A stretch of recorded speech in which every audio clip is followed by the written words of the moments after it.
Now just to keep the roots and the old growth from drying out and desiccating, I covered them with a layer of leaf mould and compost in the wheelbarrow, and now I'm going to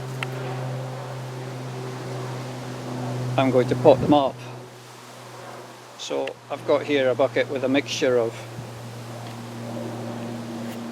the leaf mould and compost out of the heap.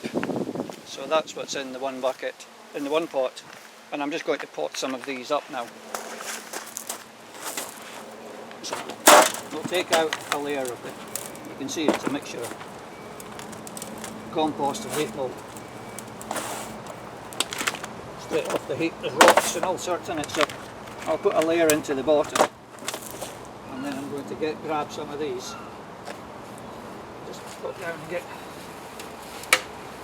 a bunch of these back out. See how many we can get into this pot. Take a few pots to do this. If you've got a area of the garden, you've got a vegetable or a nursery bed area, you can indeed line them out like that. So it's just a case of popping each one in and going round the pot. Smaller ones go in between, and get as many as I can in here. Taking care to get the bigger, fatter ones in first. Give them some space. They're the ones that will make the biggest, fattest new offshoots, and perhaps several.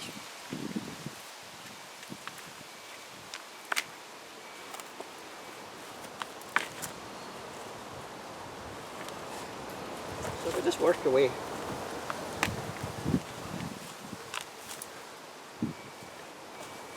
And when we get as many as we can in, I'll take this to an area and stand it, so give it a water.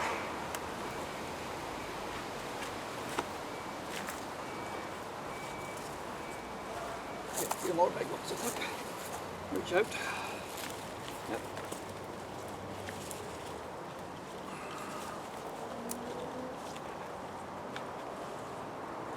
So we don't have to be too deep. We just need the bottoms to be covered.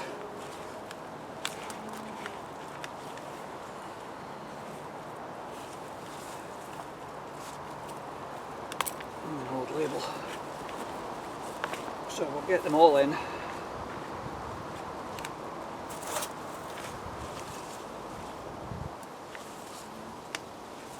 Plenty around the edge.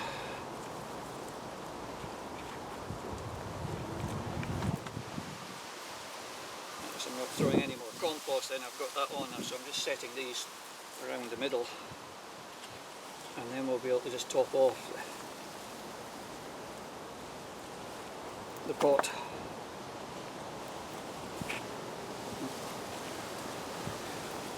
Put that one back out. This is another nice one. We can tuck it down this side.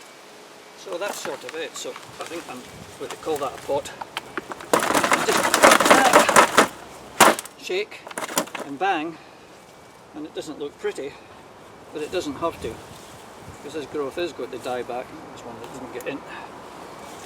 I'll just take this now and put it in a shaded area, give it a water, and it can lie there for the winter, and in the spring we'll tip it out and I'll have a whole lot of new growths there, so that will go off.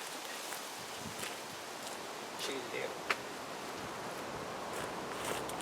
And I'll just keep going and do the same with all the rest.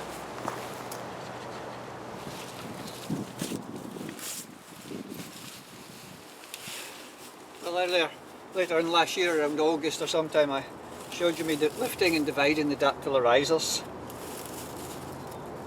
taking off all the new bulb and replanting them. And I also showed that I took the old stems, the growth with the previous year's bulb still attached, and replanted them in here, and said that they should, with a bit of luck, go on and form new bulbs, make more new bulbs. So I'm going to have a look in here and see what we see. And right enough, if we come in here, we are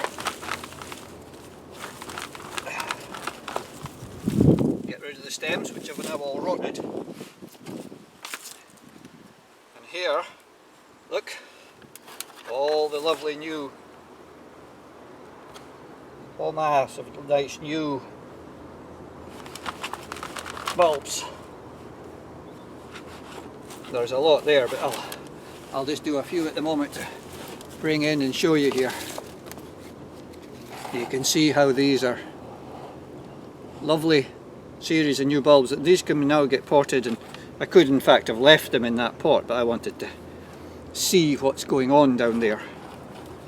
And see there's different sizes. But these will all grow on in a year or two. Look, there's a whole cluster. So in a year or two these will reach flowering size.